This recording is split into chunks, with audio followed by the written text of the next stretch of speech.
Hola, hola, hola a todos, ¿cómo están? Buen miércoles, ya 22, miércoles 22 de abril. Espero que estén muy bien. Em, pues creo que ya estamos. No sé si alguien esté, igual y si me pueden avisar, porque ya saben que yo no veo si está alguien, ya solo puedo leer comentarios. Pero pues me da gusto estar con ustedes nuevamente en este miércoles, en esta semana. Y el día de hoy vamos a ver la última parte de nuestro estudio de los colosenses, la carta a los colosenses. Y va a estar un poquito largo porque vamos a abarcar la última parte de exhortaciones prácticas y las salutaciones o saludos finales. Entonces sí nos vamos a tardar un poquito, pero yo espero que todo fluya bien. Bueno, la última vez les dije que nos íbamos a tardar y no nos tardamos, o sea, nos tardamos el tiempo normal, pero pues esta vez yo siento que sí, porque es mucho. Me llevé varias hojas esta ocasión, entonces, pues espero que ya haya alguien por ahí. Les repito que yo no puedo ver quiénes están, pero bueno, pues vamos a iniciar con nuestro estudio del día de hoy y pues vamos a darle gracias a Dios por estos momentos y para que Él abra nuestro entendimiento. Amén. Dios Santo, te damos gracias infinitas, Señor. Gracias infinitas porque nos prestas la vida un día más y nos das la oportunidad de reunirnos, Señor. Gracias porque entendemos que tener vida es un privilegio, Señor. Tener vida en este mundo, Dios, es una oportunidad que tú nos das para hacer las cosas bien y conforme a tu voluntad. Gracias, Señor, porque nos estás permitiendo poder conectarnos en esta hora para poder iniciar con la última parte de este estudio, Señor, que en verdad anhelo con todo mi corazón que sea de bendición para todas y cada una de las personas que puedan estudiar con nosotros. Gracias, Señor, por tu palabra, porque tu palabra es bendita, porque tu palabra es verdad y porque nos hablas a través de ella, Señor. Te pido y te ruego en esta hora que nos permitas a todos los que nos podamos conectar en este momento o a los que vean después este video, quien esté viendo este video, Señor, no importa el momento, no importa el lugar, te pido y te ruego que despejes nuestra mente de cualquier distracción o de cualquier cosa, Señor, que impidiera que pudiéramos estar 100% atentos a lo que tienes que enseñarnos hoy, a lo que tú quieres enseñarnos hoy. Te pido, Padre, que permitas que nos concentremos en tu palabra, que tu espíritu hable a nuestro corazón. Necesitamos aprender tanto, Señor. Necesitamos tanto de ti. Te pido y te ruego con todo mi corazón, Señor, que permitas que nos concentremos y que juntos podamos aprender más de tu palabra. En tu nombre, creyendo que tú harás más de lo que te pedimos, porque tú conoces todas las cosas, Señor. Oramos. Amén. Muy bien, pues vamos a iniciar con nuestro estudio del día de hoy. La semana pasada, iniciamos con la tercer parte de esta carta, que es exhortaciones prácticas. Y pues yo digo que se nos fue medio de volada, porque yo creí que nos íbamos a tardar mucho, pero gracias a Dios no fue así. Y en esta ocasión vamos a ver la conclusión de la tercera parte, que es exhortaciones prácticas, y la cuarta parte, que son saludos o salutaciones finales. Entonces, vamos a iniciar en el capítulo 3, nos quedamos en el capítulo 3, en el versículo 18. Y antes de empezar a leer ya esta parte, tenemos que entender que esta carta fue escrita, recordemos que esta carta fue escrita a la iglesia de Colosas, a la iglesia en Colosas, es decir, para la iglesia de los colosenses. Entonces no podemos perder de vista esto, y que esta carta, así como hemos estado aprendiendo que nuestro actual 2020 se parece mucho a lo que estaba viviendo Colosas, por eso es que también es aplicable a nuestros días. Entonces, como hijos de Dios, estamos incluidos en esta carta y en lo que vamos a leer hoy, en la lista que vamos a leer hoy.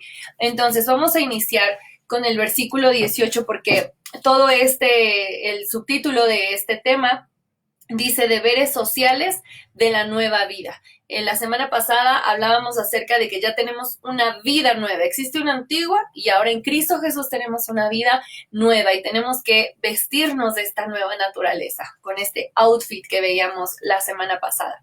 Dice el versículo 18: Casadas, estad sujetas a vuestros maridos como conviene en el Señor. Vamos a hacer una pequeña lista de estos versículos y entonces como número 1 tenemos a las casadas. Se está dirigiendo aquí Pablo a las casadas pertenecientes a la iglesia de Cristo en Colosas. Entonces les está diciendo casadas y también está diciendo a todas las mujeres casadas que estén viendo este video, casada, está sujeta a tu marido como conviene en el Señor. Y yo sé que este es un choque de pronto ya de 2020 o de este siglo, ya es como un choque porque dicen, ¿cómo que estar sujetas? Pues, ¿qué onda? No, y si me escucha una feminista, bueno, no quiero ni pensar lo que me vaya a decir. Sujeto significa obedecer, ser sumiso, sí. El problema es que nosotros le damos a eso como un rango menor, como que decimos, es que eso es menos importante que lo que hace el esposo o lo que hace el varón, y no es así. Entonces, este mensaje es para las mujeres casadas. Ahorita vamos a hablar un poquito más de esto. Dice el versículo 19. Maridos, número 2, maridos, amad a vuestras mujeres y no seáis ásperos con ellas. Y entendamos que son maridos porque está hablando de forma plural, dice a sus mujeres de forma plural porque es un marido, una mujer, ¿ok? Es como si dijera, marido o esposo, ama a tu mujer y no seas áspero con ella. ¿Qué quiere decir esto? Que no sean groseros, que más bien sean amables, que sean amorosos con sus esposas. Entonces, ese también es la función del hombre. Entonces, ¿qué es lo que qué es lo que nos deja ver aquí la palabra de Dios? Nosotros como sociedad le hemos dado menos importancia a las personas que están sujetas, pero porque nosotros hemos decidido hacerlo así. Ciertamente, Dios en el Génesis nos deja bastante claro que por el pecado, dice, entonces la mujer, dice, te deberás a tu marido. Sí es por el pecado. Pero tenemos que entender que cuando el hombre y la mujer, en este caso un matrimonio, han decidido seguir a Cristo, han decidido que Él sea la roca firme de su matrimonio, en primer lugar ellos tienen que reflejar a Cristo. Y en segundo lugar, eso va a ayudar a que sean un equipo, a que sean realmente un matrimonio sólido. Y eso va a ayudar también a que cada uno entienda cuál es su rol. Tanto hombre como mujer son iguales de importantes para Dios. Ninguno vale más, ninguno vale menos, porque ambos, tanto el esposo como la esposa, valen la sangre de Cristo.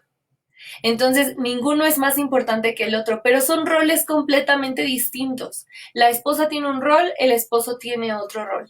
Y el problema es que la mujer quiere tener el rol del hombre, ¿no? Quiere una igualdad que en cierto punto, no quiero que se me malentienda, hay cosas en las que estoy de acuerdo, pero hay cosas como estas en que no quieren estar sujetas.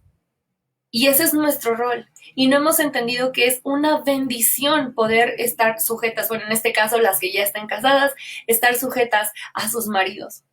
Entonces, esto causa un conflicto en este siglo porque muchísimas personas no están de acuerdo con eso, ¿no? Dicen, ¿cómo me voy a sujetar? No, somos iguales. Sí, claro, delante de Dios también son iguales porque valen la sangre de Cristo, pero son roles distintos y tienen que aprender a amar su rol, respetar su rol y valorar también su rol y el de su esposo o el de su esposa. Entonces hay que valorar y obedecer lo que nos enseña la palabra porque es para beneficio propio. Dice el versículo número 20, ya vamos el tercero en la lista. Hijitos, esto es para los hijos, esto es para todos.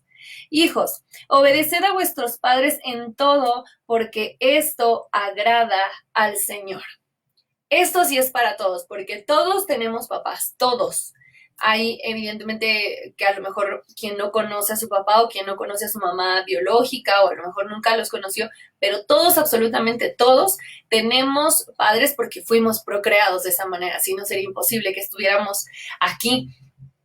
Pero esto es para todos nosotros y nos dice que obedezcamos a nuestros padres en todo. Les recuerdo, esta carta está escrita para la iglesia, para personas que están entendiendo que ya no viven en una vida antigua, sino ahora tienen una vida nueva por medio de Jesús. Entonces, evidentemente, el papá que ya tiene una vida nueva en Jesús, no le va a decir, hijo, vente a robar conmigo el banco. Y el hijo, hijitos, obedeced a vuestros padres en todo. Amén. No, pues no, obviamente no podríamos ser así de incongruentes. Ya cuando Cristo muere en nuestro corazón, nos manda a hacer lo correcto, no a robar y no a hacer las cosas que obviamente no agradan a Dios, que incluso están en los 10 mandamientos de no harás esto, no harás lo otro. Entonces, aquí lo que nos está diciendo es que si nosotros obedecemos a nuestros padres, eso agrada a Dios. Si tú y yo queremos agradar a nuestro Señor, empecemos por obedecer a nuestros padres. Y esto es para todos. Y ya llevamos 3 en la lista para los que estén anotando. En el versículo 21 dice, padres. Número 4, padres, no exasperéis a vuestros hijos para que no se desalienten.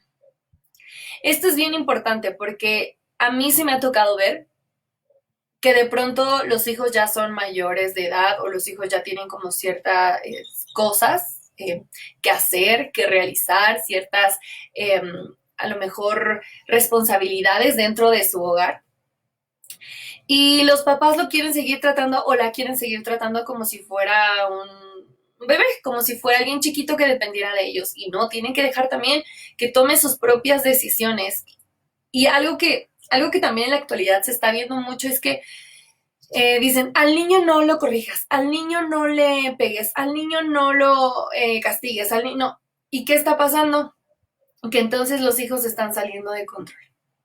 Hay una cosa que se llama equilibrio.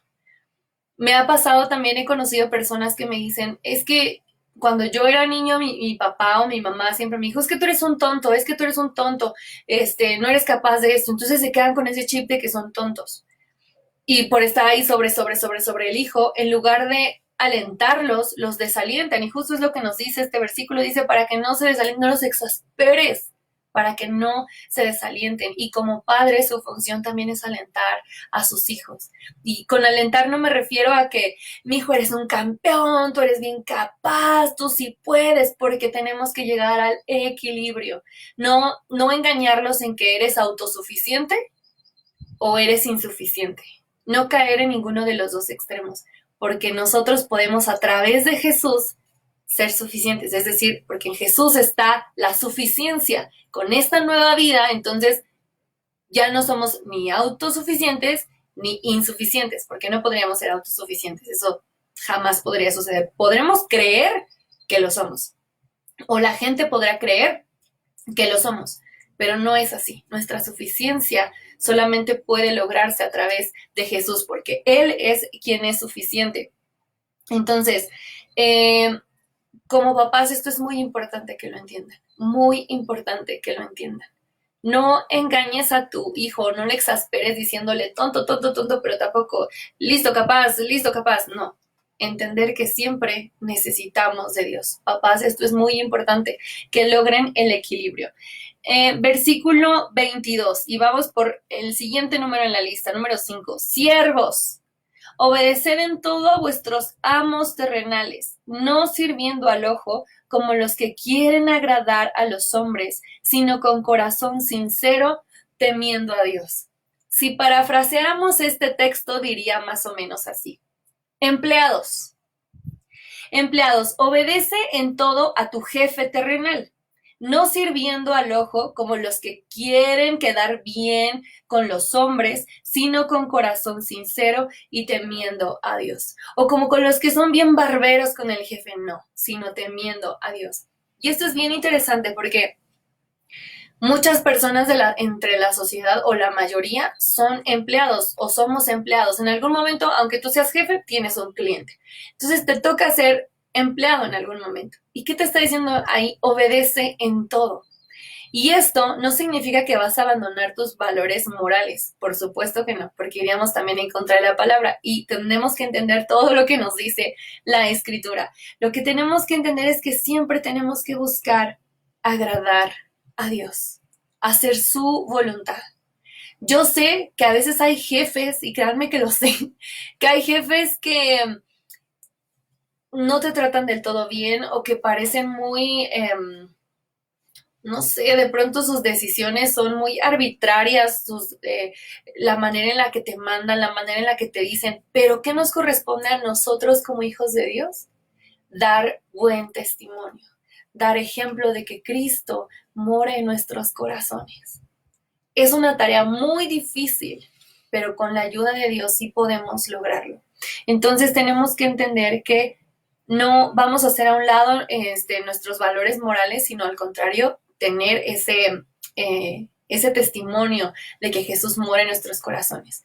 Porque las personas que quieren agradar al ojo, como lo que nos dice aquí la Escritura, son aquellas que podemos o que conocemos como barberos, como queda bien, ¿no? Con el jefe, que hacen todo lo que el jefe quiere, ya sea por inseguridad de perder el trabajo, o ya sea porque quieren un mejor sueldo o un mejor puesto, o por X o Z razón. Nosotros no podemos ser así. Nuestra seguridad tiene que estar en Dios. Si Dios nos mantiene en ese trabajo es con un propósito, y si Él permitiera que nos corrieran de ese trabajo, también es con un propósito, pero nunca vamos a hacer nada por agradar al ojo y desagradar a Dios. No, siempre tenemos que agradar a Dios antes que a los hombres. Vamos con el siguiente, dice el versículo 23, y todo lo que hagáis, hacedlo de corazón como para el Señor y no para los hombres, sabiendo que del Señor recibiréis la recompensa de la herencia, porque a Cristo el Señor servís. Mas el que hace injusticia recibirá la injusticia que hiciere, porque no hay acepción de personas. Tú y yo lo que tenemos que hacer es buscar agradar a Dios en todo lo que hacemos, en todo lo que pensamos, en todo lo que hablamos, que nuestra vida completamente refleje a Dios. Eso es lo que tenemos que hacer. Nuestra vida debe ser un testimonio de su amor, y es lo que nos está diciendo estos versículos, que nosotros tengamos en cuenta que si servimos a Dios vamos a poder servir bien a los demás. Y ahora sí nos adentramos en el capítulo 4, vamos a iniciar este capítulo, pero que es la continuación de este mismo contexto, y dice el versículo 1, Amos, haced lo que es justo y recto con vuestros siervos, sabiendo que también vosotros tenéis un amo en los cielos. Si este versículo también lo parafraseáramos, diría así: jefes o dueño de negocio, haz lo que es justo y recto con tu empleado, sabiendo que también tú tienes un amo, un señor, un dueño, un jefe en los cielos. Les repito, no podemos perder de vista que esto se lo está hablando a la iglesia, es decir, a gente que ya aceptó el Evangelio de Cristo, a gente que ya es creyente de Jesús. Entonces, esto no se lo está diciendo a nuestro jefe arbitrario y que podemos decir, ay, ¿por qué no lo entiende? No, esto no lo está hablando a nosotros como iglesia. Si tú eres casada, hay para ti. Si tú eres casado, hay para ti. Si tú eres hijo, todos somos hijos, hay para ti. Si eres padre, hay para ti. Si eres empleado, hay para ti. Si eres jefe, esto es para ti. Este mensaje es para toda la iglesia de Cristo. Y lo que les está diciendo es, sé justo. Haz lo justo y haz lo recto con tus empleados, porque tú también eres siervo de Dios mismo.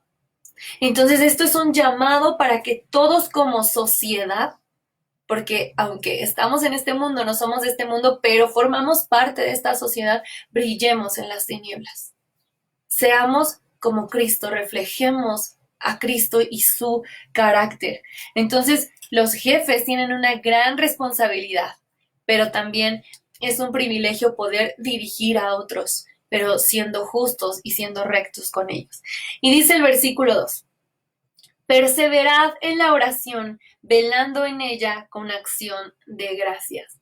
más exhortaciones prácticas. Aquí ya lo hace de una manera generalizada, es decir, ya le habló a casadas, maridos, a hijos, a padres, a siervos y a jefes, a todos estos, a todos nosotros que somos la iglesia, que formamos parte de esta sociedad, dentro de este mundo, nos dice: persevera en la oración, velando en ella con acción de gracias.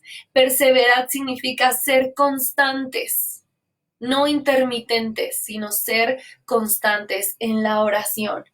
Y lo que nos dice también es velando en ella con acción de gracias. Velando no significa que entonces ahora yo no voy a dormir todas las noches porque tengo que velar. No, se refiere a lo mismo, a ser constantes, a estar atentos, a no olvidar, a perseverar en estar pensando lo correcto, todo lo justo, todo lo honesto y estar orando por eso. Pero agrega algo en la parte final, dice con acción de gracias. ¿Cuántas veces nosotros, aunque somos hijos de Dios, estamos pidiendo, y por mi hermana, y por mi primo, y por esta necesidad, y por mí, y por no sé qué, y pedimos, y pedimos, y pedimos, y pedimos, y nos olvidamos de ser agradecidos? Y esto no puede pasar. Sí, ciertamente Dios es el que escucha nuestras peticiones, el que responde conforme a su voluntad, pero nosotros tenemos que aprender a darle gracias por todo. Ciertamente su voluntad muchas veces no es como nosotros quisiéramos que fuera, pero no por eso significa que Él esté equivocado o que esté mal. Los que tenemos que corregir somos nosotros, pero tenemos que aprender a agradecer por lo que Él ya ha decidido, por lo que Él ha hecho, por lo que Él está haciendo y por lo que Él hará, aunque no lo entendamos, aunque no lo comprendamos. Tenemos que aprender a ser constantes en la oración, perseverando en la oración, sí con rogativas, sí con peticiones, pero también con acciones de gracias. Y dice el versículo 3 y 4, orando también al mismo tiempo por nosotros, para que el Señor nos abra puerta para la palabra a fin de dar a conocer el ministerio de Cristo, por el cual también estoy preso, para que lo manifieste como debo hablar. Recordemos que cuando Pablo está escribiendo esta carta, él estaba preso, él estaba en la cárcel. Y no me puedo imaginar la impotencia que ha de haber sentido de decir: yo debería de estar en las calles predicando, yo debería estar hablando del Evangelio de Cristo allá afuera y no aquí encerrado. Recordemos que esta cárcel no es como la cárcel que ahorita nosotros podríamos asociar con la que existe en nuestro país o con las que hemos visto de ciencia ficción en la tele o en las películas. Prácticamente era una cueva y no se veía bien y Pablo estaba ahí encerrado y yo creo que él se sentía impotente, pero también creo firmemente que Dios estaba manifestándose en él y tuvo ese tiempo para escribir estas cartas. Si Pablo no hubiera estado preso, estas cartas no existirían seguramente. Sin embargo, como todo tiene un propósito más allá de lo que nosotros podemos imaginar, Pablo escribe estas cartas y ahora tú y yo estamos haciendo el estudio de una de ellas. Gloria a Dios por sus planes perfectos y eternos que no alcanzamos a entender. Tal vez Pablo no entendía eso, pero si él supiera que ahora estamos haciendo estudios de sus cartas y que ha llegado esa palabra a millones de personas, yo creo que Pablo se regocijaría porque diría: ahora entiendo por qué el Señor me mantuvo ahí en esa prisión durante ese tiempo. Todo tiene un propósito eterno. Y entonces lo que les está diciendo Pablo es: oren por nosotros, oren por mí que estoy preso, yo debería de estar allá afuera predicando, pero no puedo. Oren por nosotros para que Él abra puertas.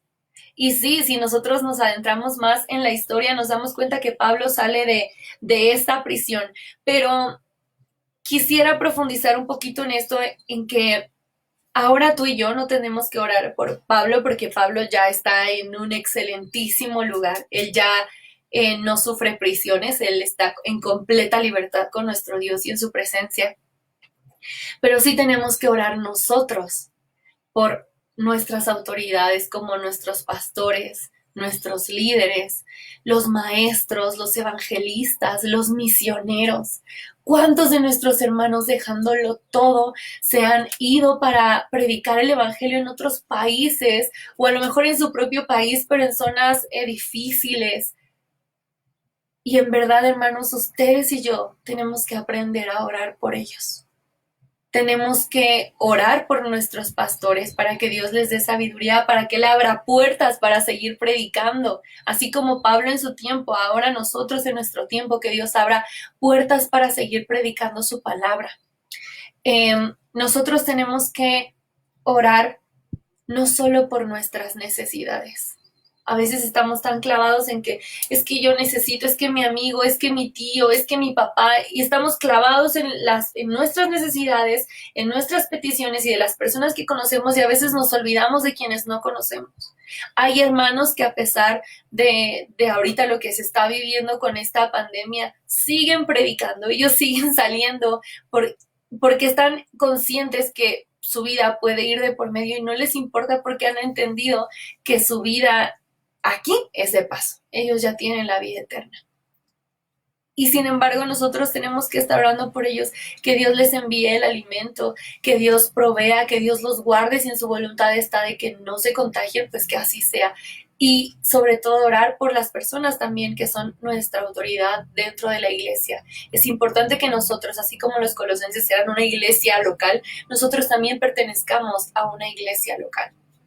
Entonces, esta es una invitación para que tú y yo oremos no solo por nosotros, sino también por nuestras autoridades, por los siervos de Dios, los que Él ha puesto, ha colocado, por todos esos maestros que se esfuerzan por enseñarnos, los pastores por pastorearnos como ovejas, por los evangelistas que van y hablan el mensaje, por los misioneros que dejan todo. Hay que orar unos por otros, por todos los que están haciendo un trabajo distinto dentro de la obra del Señor.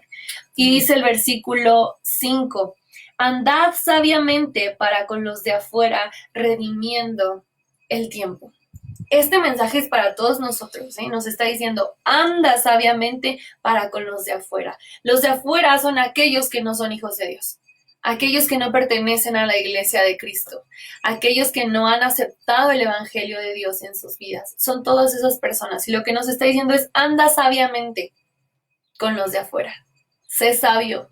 ¿Qué tenemos que hacer? Dejar realmente que nuestra vida sea transformada, ponernos esa vestimenta de la que hablábamos la semana pasada, revestirnos de esta nueva naturaleza y, con la ayuda de Dios, ser un buen testimonio. Porque de nada sirve que yo diga, sí, soy cristiano, o que vaya a la iglesia, o que sirva en la iglesia, como lo hemos dicho en otras ocasiones, si mi vida sigue siendo de malos frutos, si lo que yo hablo no concuerda con lo que yo hago. Si sigo de chismoso, sigo de cizañoso, sigo quejándome de todo, poniendo pero de todo, si sigo robando, si sigo mintiendo, de nada sirve que yo diga, yo soy cristiano, voy a la iglesia, sirvo en la iglesia, si mi vida no cambia.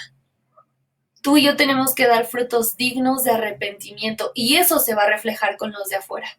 Los de afuera se van a dar cuenta que hay algo diferente en ti, que Cristo mora en ti sin necesidad de que tú lo digas. No vas a tener que traer un letrero de que, soy cristiano, soy cristiano, ¿no? Tu forma de hablar va a ser distinta, tu forma de ser va a ser distinta, tu forma de reaccionar va a ser distinta, porque Cristo mora en nosotros. Entonces, ¿cuál es nuestra responsabilidad? Andar sabiamente, porque hay gente que nos está observando y que tiende mucho a que cuando eres cristiano, sirves a Jesús, sigues el evangelio de Cristo, y eso que eres cristiano, y eso que... Entonces tú y yo tenemos que ser de buen testimonio, ¿ok?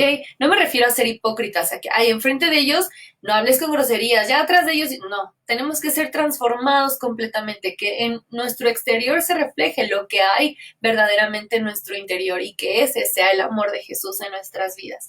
Y dice la segunda parte, redimiendo el tiempo. Redimir significa, porque es la misma palabra que se utiliza cuando decimos que Jesús nos ha redimido, esta palabra significa comprar, pagar, rescate. Eso es lo que significa, pero tiene otro significado que me llamó mucho la atención y que habló mucho a mi vida cuando estaba preparando este estudio. Otro significado es mejorar la oportunidad. Y yo no sé tú qué estés haciendo en esa cuarentena. Yo entiendo que no todos pueden hacer al 100% la cuarentena, pero los que sí, los que estamos en casa, ya sea porque tienes chance de trabajar desde tu casa o porque ya no te quedó de otra, porque ya no tienes trabajo, no lo sé. Pero ¿qué haces en tu tiempo? ¿Realmente estás aprovechando bien tu tiempo, invirtiendo bien tu tiempo, redimiendo bien tu tiempo? ¿Realmente lo estás haciendo? ¿O te estás quejando de esto? ¿No?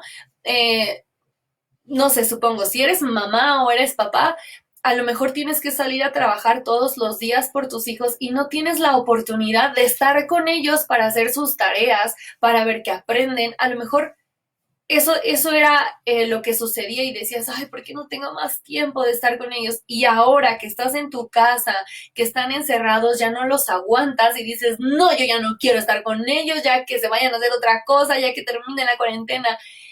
Eso, lo único que estás haciendo tú es no redimir tu tiempo. Porque si no tenías la oportunidad de estar con tus hijos y ahorita te hartas, pídele ayuda al Señor para que puedas valorar ese tiempo de calidad con tus hijos, porque son momentos irrepetibles, irrepetibles. Y si tú, como ama de casa, como papá o como, digamos, el miembro que seas de la familia. Ya estabas en casa de por sí y ahorita vas a seguir con tus hijos, a lo mejor más tiempo, ya no se van ni tantito a la escuela, sino que están ahí. Este significado es para ti. Mejora la oportunidad. A lo mejor tú siempre has tenido tiempo de hacer la tarea con ellos, a lo mejor tú siempre has tenido tiempo de estar pasando tiempo con ellos, pero mejora la oportunidad. Sé creativo, enséñale de diferentes maneras, oren, lean la palabra de Dios, canten himnos, enséñenle historias bíblicas, aprovechen el tiempo, porque este tiempo es oro. Yo recuerdo mucho que cuando empecé a crecer, ya era adolescente, mi abuelita me decía, ¿por qué no te quedaste chiquita? Porque ahora ya tienes que crecer, ahora ya empiezas a salir sola. Antes nosotros te llevábamos, te traíamos, ¿no? Yo crecí prácticamente toda mi vida con mis abuelitos y ella me decía, no, no, no debiste de haber crecido. Cuando nosotros nos damos cuenta, el tiempo ya pasó, los niños ya crecieron. Y en verdad lo digo porque yo no tengo hijos, pero tengo alumnos y ahorita que estamos en esta cuarentena y no nos podemos ver, nada más me mandan videos y yo veo cómo en una semana se estiraron muchísimo, cómo en una semana ya hablan más clarito los que son chiquitos, cómo en una semana pueden crecer tanto. Aprovecha ese tiempo con tu familia, con tus papás, con tus hijos, con tu esposo, con tu esposa, con quien te haya tocado vivir la cuarentena. Y si estás solo también, porque yo sé que muchas personas están solos durante esta cuarentena, busquen, ya sea el caso que sea, busquen redimir el tiempo, invertirlo correctamente, porque el día de mañana, si Dios permite que esto termine y regresemos a hacer una vida normal, vas a decir, ¿por qué no aproveché ese tiempo? ¿Por qué en lugar de quejarme y estar diciendo, no, ¿por qué no lo aproveché? Redimamos bien el tiempo y hagamos cosas para el reino de Dios enseñándole a los demás. Y dice el versículo 6. Sea vuestra palabra siempre con gracia, sazonada con sal, para que sepáis cómo debéis responder a cada uno. Este versículo nos habla de amabilidad, nos habla de respeto. Cuando dice, sea vuestra palabra siempre con gracia, sea amable, sea respetuoso. Y sobre todo, no solo con nuestra familia en la carne o nuestra familia de sangre, sino con nuestra familia espiritual y con la sociedad, con todos los demás. Y dice sazonada con sal. Y creo que ya se los he dicho muchas veces, pero me gusta mucho que la Biblia en muchas ocasiones utiliza ejemplos muy simples para enseñarnos cosas muy importantes. Y cuando yo veía esto de sazonada con sal, es verdad, cuando haces una sopa o algún guisado y no le pones sal, está desabrido. ¿Estamos de acuerdo? Está desabrido, le hace falta sal. Todo el mundo dice que no le eches ni caldo de pollo ni nada. O sea, si lo haces así, queda desabrido. Pero cuando le echas sal de más, también sabe feo, la verdad. Dices, ¡ay, esto se saló! Esto sabe bien feo. Y ahí estás viendo con qué le rebajas un poco el sabor a sal, le pones limón o le echas más agua o ves cómo lo resuelves para que no sepa tanta sal. Y esto me hace pensar que es el hecho de cuando eres exageradamente amable, que ya nadie te la cree, ¿sabes? La Biblia nos enseña a tener un equilibrio, a ser amables y respetuosos sin llegar al otro extremo como de los barberos o eso que veíamos anteriormente. Porque eso nos va a ayudar a saber cómo responder a cada persona, ya sea miembro de nuestra familia de sangre, miembro de nuestra familia en lo espiritual o miembros de la sociedad, ya sea trabajo, llámese escuela, llámese lo que sea. Entonces, cuán importante es que entendamos que todo esto es para nosotros como iglesia de Cristo. Nadie de nosotros escapó. Todos, si no eres casada o eres casado, eres hijo o eres papá o eres empleado o eres jefe o eres estudiante, porque a lo mejor dices, ay, bueno, es que yo soy estudiante, pues también es para ti. Eres estudiante, eres hijo también. Entonces, nadie nos escapamos de esta lista que Dios nos ha dejado. Hasta aquí concluimos la parte de exhortaciones prácticas, que es la tercera parte de esta clase, exhortaciones prácticas de esta carta, perdón. Vamos a iniciar con la cuarta parte. ¿Están listos? ¿Están listos? Cuarta parte de esta carta, que es salutaciones o saludos finales. Entonces aquí igual nos vamos a adentrar un poquito porque yo sé que de pronto cuando leemos nombres decimos, ah, sí, pues ese quién sé quién sea, pero es bien interesante cuando vamos adentrándonos a lo que nos enseña la palabra de Dios. Dice el versículo 7, todo lo que a mí se refiere os lo hará saber Tíquico, amado hermano y fiel ministro y consiervo en el Señor. Algo que es muy característico de las cartas de Pablo es que él mismo escribía digamos que la despedida. Durante la carta él se la dictaba a alguien más, él iba diciendo como que él iba fluyendo en esta inspiración divina y alguien más escribía. Pero él se tomaba el tiempo de escribir la despedida o los saludos finales. Y aquí nos habla de un personaje que se llama Tíquico. Siempre que hablo de Tíquico y que digo su nombre varias veces, siento que voy a terminar como tartamuda, no sé por qué. Tíquico, fíjense, nos está dando su perfil, nos dice que era amado hermano y fiel ministro y consiervo del Señor. Esa era la etiqueta que tenía Tíquico en los ojos de Pablo. Ese era el perfil de Tíquico. Y este personaje aparece en los siguientes, les voy a dar las citas por si lo quieren estudiar después. Es un personaje que aparece en diferentes ocasiones dentro de la palabra de Dios en el Nuevo Testamento. Él era parte del equipo de Pablo. Estos personajes que él nombra es parte de su team. ¿Qué quiere decir? Parte de su equipo. Son personas que colaboraban con él, que estaban con él, y Tíquico era uno de ellos. Este personaje aparece en Hechos capítulo 20, versículo 4. Aparece en Efesios capítulo 6, versículo 21.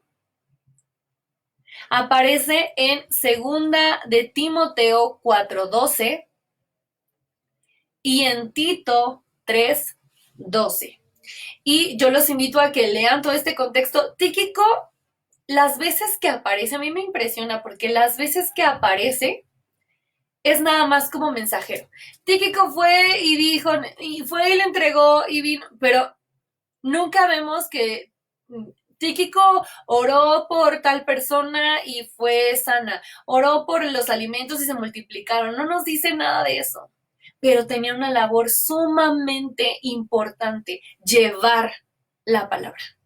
A donde lo mandaran, él iba.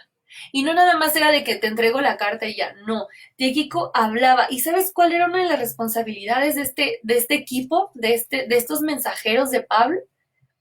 Transmitir fielmente el mensaje. Es decir, que si Pablo le dijo, la luna es redonda mañana, ellos tenían que decir, la luna es redonda mañana. No podían decir, la luna es redonda hoy. No, estoy dando un ejemplo burdo, ¿ok? A lo que me refiero y a donde quiero llegar es del hecho de que tenían la responsabilidad de transmitir fielmente el mensaje. Tú y yo tenemos esa responsabilidad. ¿Cuántas veces hemos transmitido erróneamente el mensaje? Como cuando yo he escuchado cuando dicen, no, es que Dios no castiga. No, Diosito no castiga. ¿Pero qué me dice su palabra? Pero yo, como ya escuché eso, entonces yo voy y le digo a alguien más, no, es que Dios no castiga. No, yo tengo que saber qué me enseña la palabra para entonces transmitir fielmente el mensaje. La labor de Tíquico y de todo este equipo era una responsabilidad bien grande y bien importante. Y es la misma responsabilidad que tenemos tú y yo. No quedarnos con lo que alguien más nos dijo, sino qué me dice la palabra de Dios. ¿Ok? Entonces, Tíquico era un mensajero parte del equipo de Pablo. Dice el versículo 8 también, el cual he enviado a vosotros para esto mismo, para que conozcan lo que a vosotros se refiere y conforte vuestros corazones. Esto reafirma lo que les estoy diciendo. Tíquico no era nada más de que llego, te doy la carta y ya me voy. No, él explicaba, él les contaba, les platicaba lo que estaba pasando con Pablo y confortaba sus corazones. Su labor era sumamente importante, aunque su nombre aparece solo en estas citas de la Biblia, y aunque no nos deja ver nada más, podemos ver que Tíquico era un hombre fiel, era un fiel ministro y consiervo del Señor. El versículo 9 dice, con Onésimo, amado y fiel hermano, que es uno de vosotros, todo lo que acá pasa os lo harán saber. Otra persona que también iba a llegar con ellos era Onésimo, y el perfil de Onésimo era amado y fiel hermano. Onésimo es un personaje bien interesante porque si tienen chance, estaría padrísimo que pudieran leer la carta a Filemón. Filemón tiene un capítulo nada más, pero cuánto aprende uno de ese capítulo, de verdad. Onésimo aparece en esta porción de la escritura y en Filemón, capítulo 1, porque solamente tiene un capítulo, versículo 10 y 11. Él aparece en esta porción de la escritura. Y es que Onésimo era siervo, era esclavo de Filemón. Y Onésimo no sé si se le hizo fácil o no sé cómo fue, pero él huye de Filemón, se va. Y en aquel entonces, en ese contexto, Onésimo era digno de ser castigado, porque lo que estaba haciendo era un delito. Estaba abandonando la servidumbre, es decir, estaba escapando, no cumpliendo con su deber, estaba cometiendo un delito. Y él huye y se va. No sabemos por qué, no conocemos el por qué, pero lo que sí sabemos es que conoce a Pablo y mientras Pablo está en la prisión, mientras Pablo está encerrado, Onésimo es transformado por la palabra de Cristo a través de su mensaje y Onésimo cambia completamente. Es transformado. Y esa persona que estaba huyendo ahora va a regresar con su amo. Pero en verdad los invito a que lean esta carta porque Pablo le dice a Filemón en esta carta, te pido que ya no recibas a Onésimo como tu siervo, como tu esclavo. Te pido que lo recibas como tu hermano en la fe. ¡Wow! De verdad que el Evangelio de Cristo es para volverse locos. Es una locura, porque ¿quién en sus 5 sentidos humanos diría, claro, acepto, por supuesto? Sí, ya se fue, no importa. Sí, ya se escapó de ser esclavo o ser mi esclavo, no importa. No, todo mundo o la mayoría de la gente que diría, no, pues que sea castigado, ¿para qué se va? Pero Dios reta a Filemón de esta manera. Y todavía Pablo le dice, si él te debe algo, anótalo a mi cuenta. Me fascina cómo es Pablo porque está también cuidando a su equipo, está cuidando a la gente que trabaja con él, es un equipo fortalecido en Dios. Entonces él está hablando a Onésimo y le dice, fiel hermano, que es uno de vosotros. Onésimo ya no era un simple esclavo, ya era uno del cuerpo de Cristo, ya era parte de la iglesia de Cristo. Y me encanta porque en la carta a Filemón, otra de las cosas que Pablo le dice es, antes era un inútil, pero ahora es útil. Me fascina cómo le escribe. Y saben, onésimo significa útil. Onésimo significa útil. Entonces son solo en estas dos porciones cuando entendemos un poco de la vida de Onésimo, de quién fue, a qué se dedicaba, a qué era lo que hacía, pero vemos cómo Dios transforma vidas, cómo Dios cambia. No solo transformó la vida de Onésimo, transformó la vida de Filemón también. Es impresionante. Y ya estaba, en ese tiempo estaba acompañando a Pablo. Dice el versículo 10. Aristarco, mi compañero de prisiones, os saluda. También estaba Aristarco, él estaba en esta prisión con Pablo y también les manda saludos. Y fíjense, Aristarco aparece en las siguientes porciones de la escritura. Yo los invito a que si quieren saber más de él, lean el el libro de los Hechos, ahí tenemos un poquito más de contexto sobre él.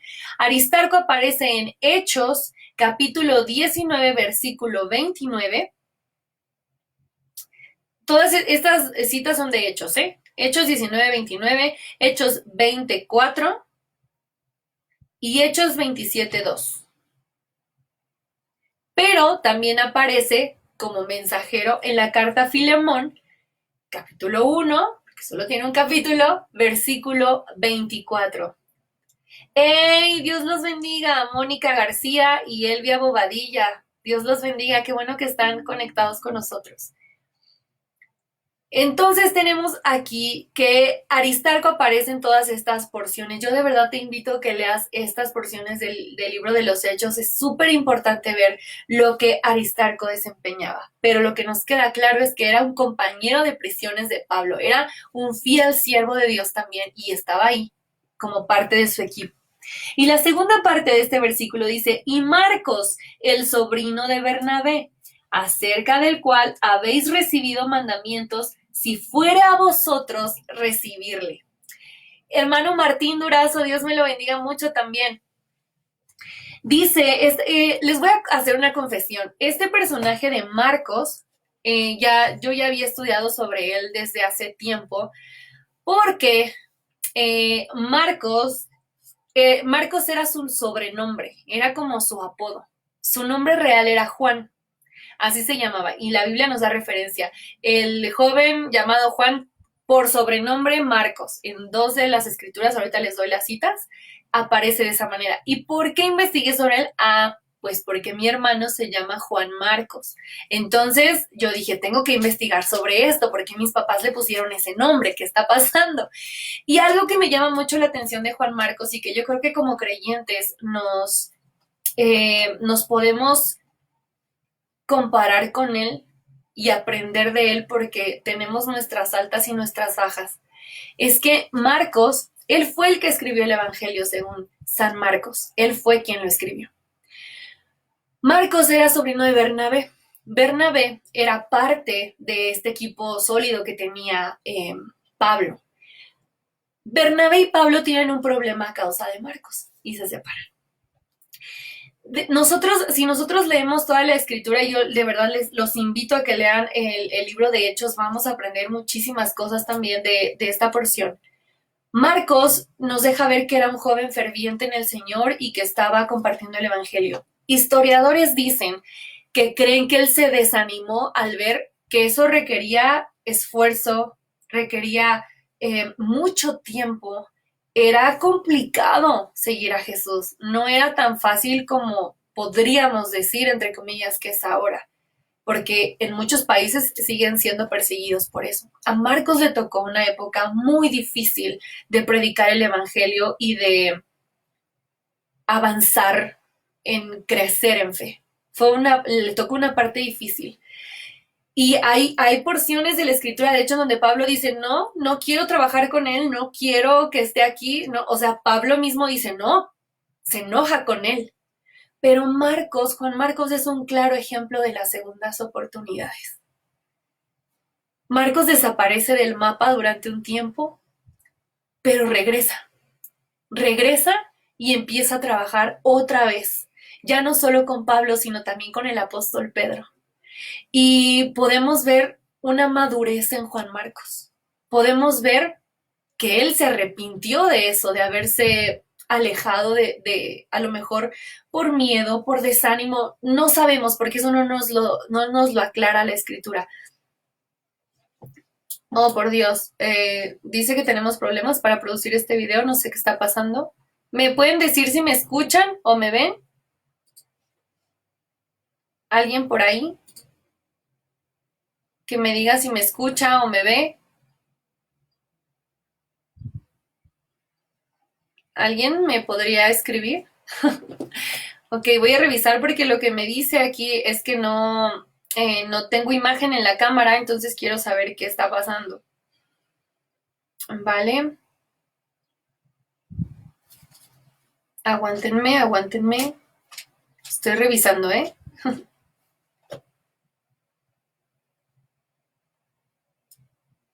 ¿Alguien me podría escribir? Pasando. Ok, ustedes sí me ven. Muy bien. Entonces, continuemos.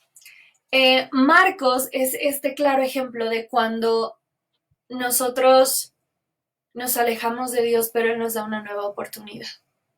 Y en verdad esto habla mucho a mi corazón, porque ¿quién de nosotros no se ha equivocado? ¿Quién no ha hecho lo incorrecto? Pero Dios aún nos sigue dando nuevas oportunidades. Y en verdad este ejemplo habla mucho a mi corazón. Y el saber que él fue el escritor del Evangelio de Marcos, Marcos en verdad es un evangelio, todos hablan mucho en nuestra vida.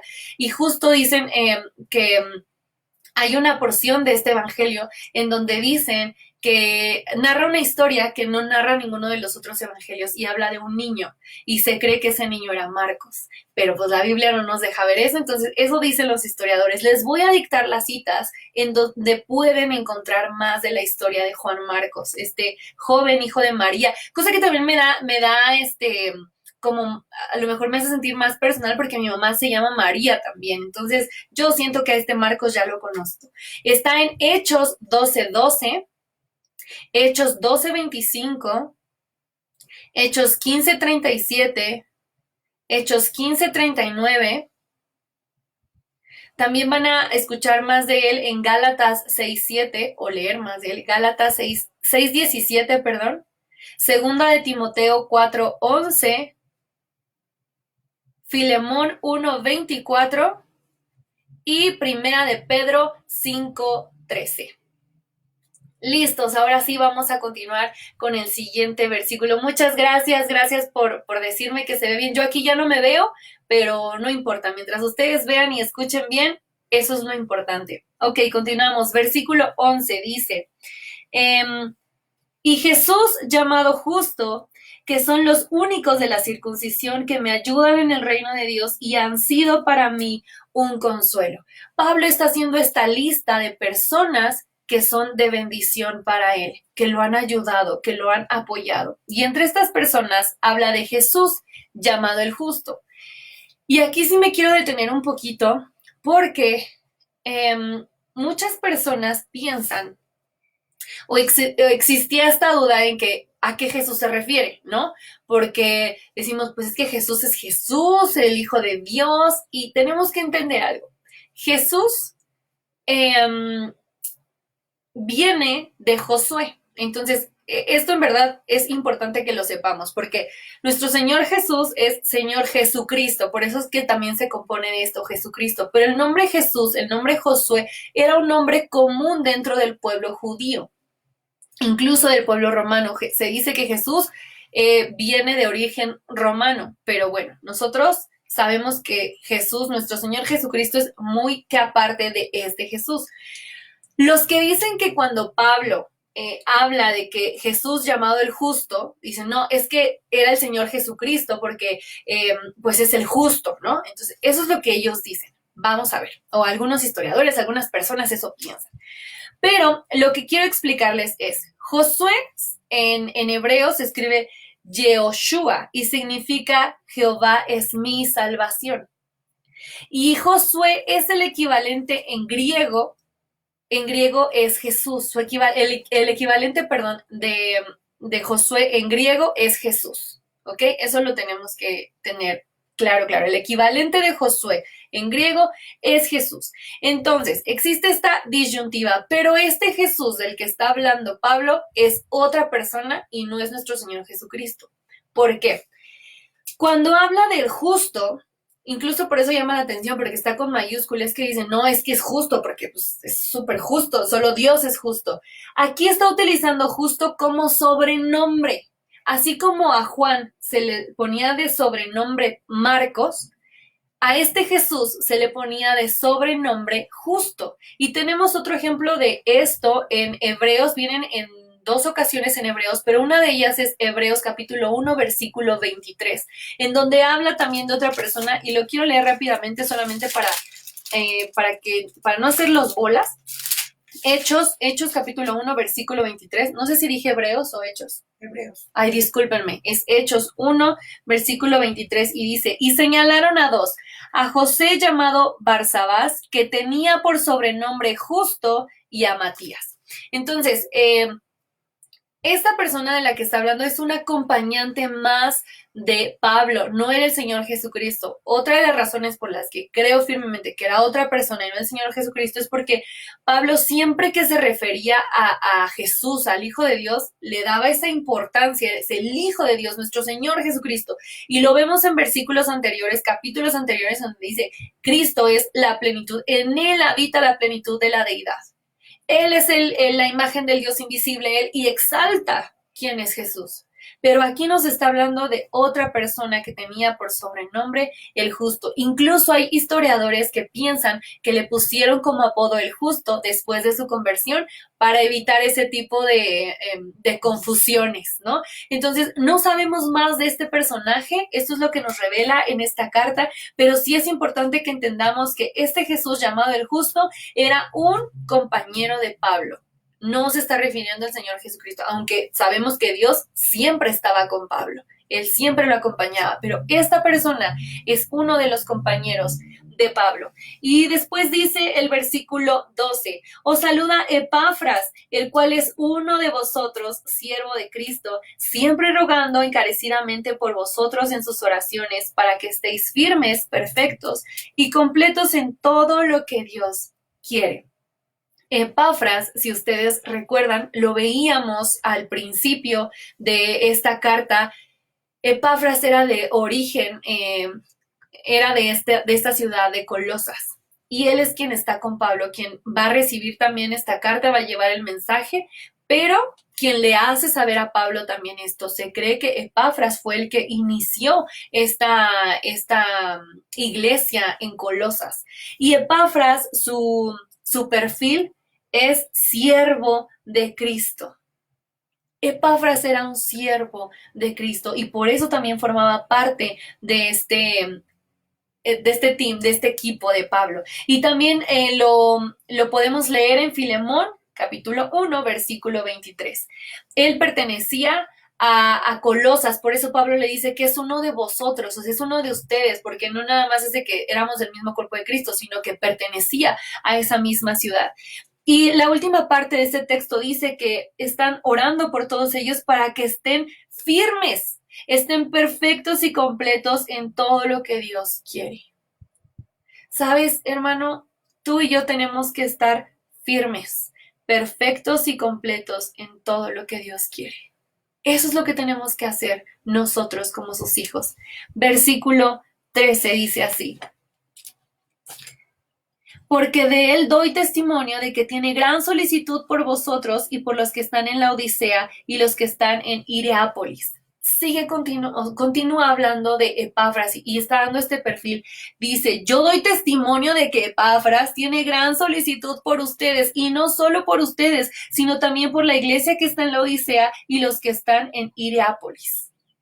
Por eso recordemos que esta carta, después de que las indicaciones de Pablo eran, después de que ustedes los colosenses ya hayan leído esta carta, que sea llevada a la Odisea, que también allá lo lean, porque estaba pasando por una situación similar. Dice el versículo 14, os saluda Lucas, el médico amado, y demás. En Lucas no me voy a detener tanto porque yo sé que tenemos un poquito más noción de él. Lucas es el que escribe el Evangelio de Lucas y quien escribe también el libro de los Hechos.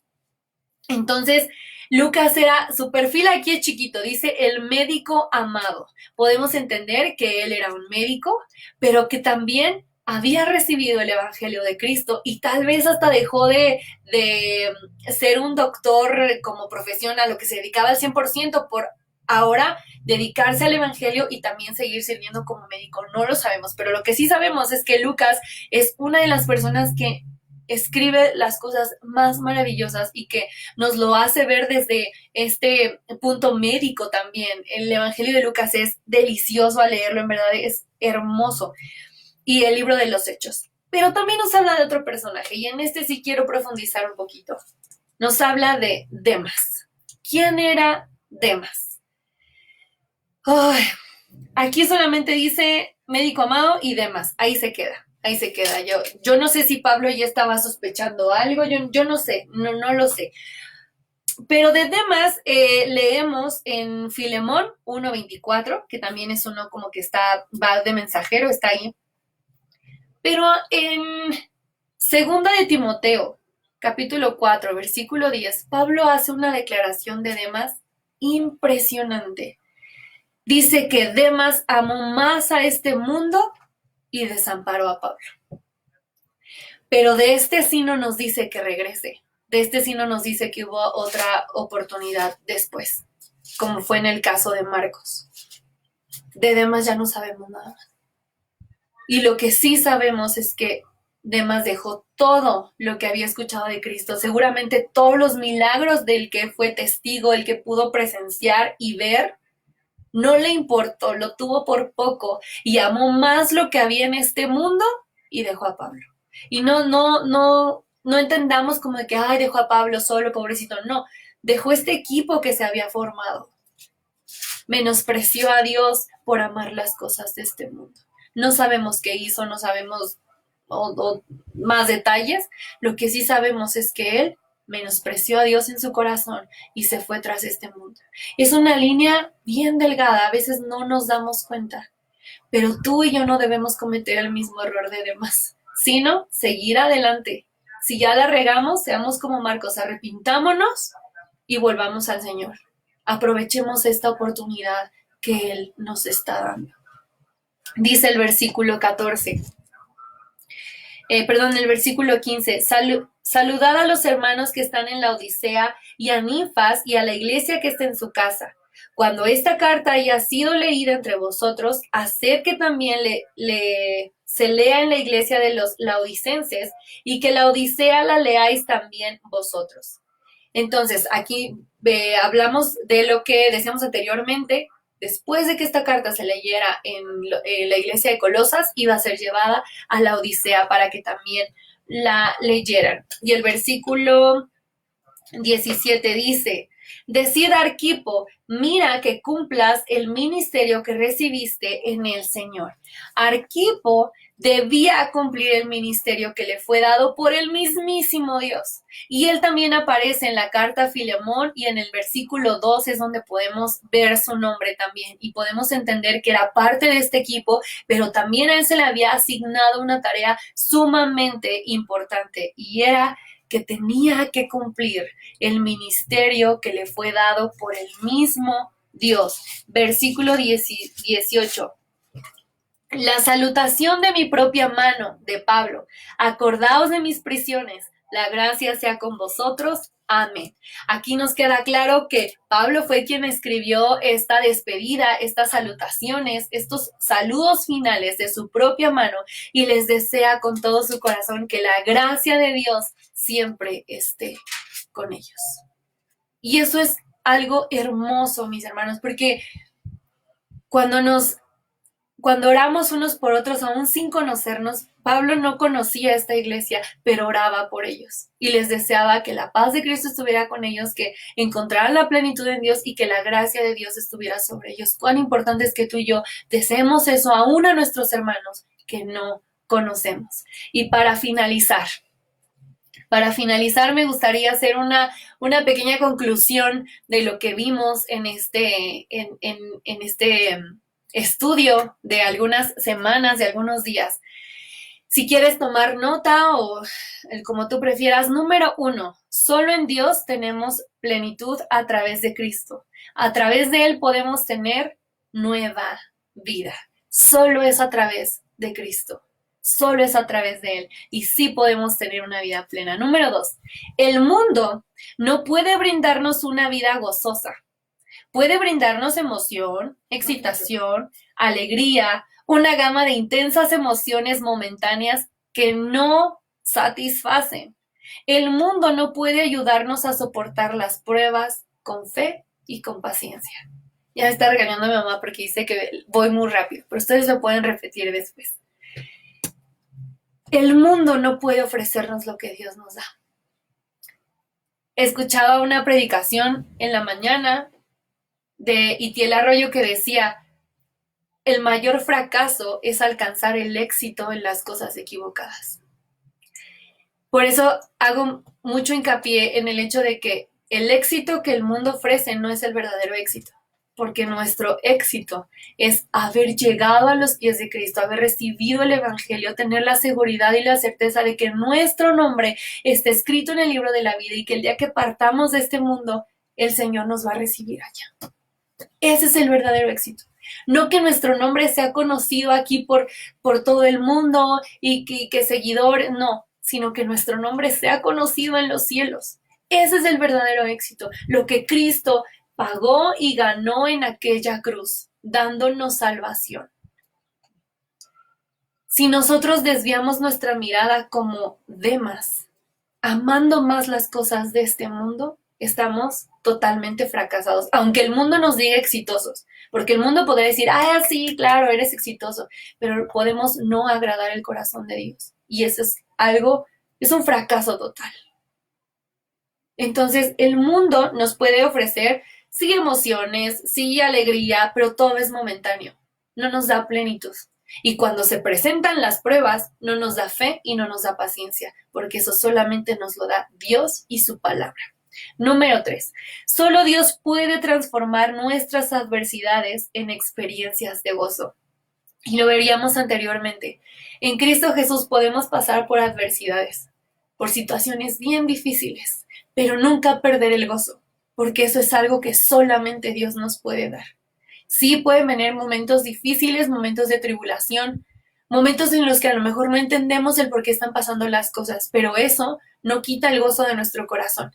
Incluso derramar nuestras lágrimas de tristeza, de dolor por lo que esté sucediendo, no quita nuestro gozo, porque dice su palabra que Él nos da el gozo y que Él nos da paz que el mundo no da. La paz que el Señor nos da, nadie más nos las puede dar.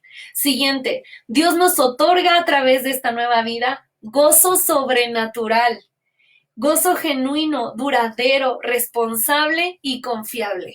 Este gozo que Dios nos da no es un gozo eufórico de que, sí, puedo hacer lo que yo quiera. No, es un gozo que nos hace responsables, pero que nos da plena confianza de que los planes de Dios son perfectos, que su voluntad es perfecta y que en Él estamos seguros.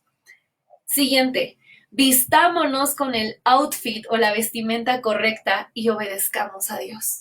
Ya vimos cómo tenemos que vestirnos, de benignidad, de amor, de todo este ajuar del que nos habla la palabra de Dios en esta carta.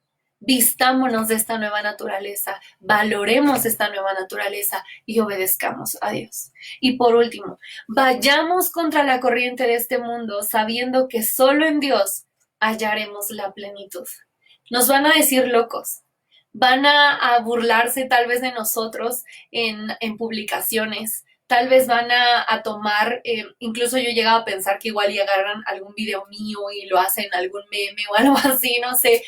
Pueden pasar muchas cosas que tal vez no nos imaginamos. Para el mundo es locura, dice Pablo, pero para nosotros es la certeza de la vida eterna, porque entendemos el sacrificio de Jesús en esa cruz, entendemos que su muerte y resurrección nos ha dado vida eterna, y que estamos aquí de paso, que somos extranjeros y no pertenecemos a este mundo. Entonces yo quisiera que juntos le diéramos gracias a Dios por este tiempo en el que nos permitió estudiar su palabra, en el que nos permitió aprender sobre esta carta y nos recuerda que estamos aquí de paso, que nuestra ciudadanía no pertenece a este mundo. Nosotros somos parte, somos coherederos del reino de nuestro Señor Jesús. Y quisiera que juntos oráramos y le digamos: Padre, gracias. Estos nombres en las salutaciones no son producto de la casualidad. De cada uno de ellos podemos aprender muchísimas cosas, tanto lo que sí hacer como lo que no hacer. Vamos a darle juntos gracias a Dios, ¿ok? Dios, te doy gracias infinitas, Señor. Gracias infinitas porque nos estás dando la oportunidad de concluir este estudio, Señor, de la carta a los Colosenses que tú le permitiste escribir a Pablo mientras estaba en prisión y que nos has permitido estudiar a nosotros mientras estamos en cuarentena, Señor, en esta época, en esta situación difícil mundialmente. Gracias, Señor, porque tu palabra es verdad, porque tú nos hablas, porque nos amas tanto, Señor, que permitiste que Pablo estuviera en aquella prisión para que pudiera escribir estas cartas y ahora nosotros poder estudiarlas y poder aprender más de ellas. En verdad, tus planes son perfectos, Señor. Tus planes, Dios, son maravillosos, son eternos. No los entendemos muchas veces, pero te damos gracias porque tu voluntad es buena, agradable y es perfecta. Aunque a veces no lo entendemos, Señor, yo te doy gracias por tu palabra, gracias porque tu palabra nos consuela, nos anima, nos permite seguir adelante. Y eso es algo que el mundo no da. Tú nos das fe, tú nos das esperanza, tú nos das paz, tú nos das paciencia, tú nos das gozo, Señor, tú nos das la plenitud. Algo que el mundo jamás podrá otorgarnos. Gracias por ir a esa cruz. Gracias por morir por nosotros. Gracias por darnos salvación, porque el éxito más grande fue haber vencido a principados y potestades y haberlos puesto debajo de nuestros pies. Permítenos, Señor, tener nuestra mirada puesta en ti, no desviarnos. Que el entretenimiento que el mundo nos ofrece no capte nuestra atención de tal manera que dejemos de verte a ti por ver lo que hay en este mundo. Padre, guarda nuestro corazón. Permítenos serte fieles hasta la muerte para recibir la corona de la vida.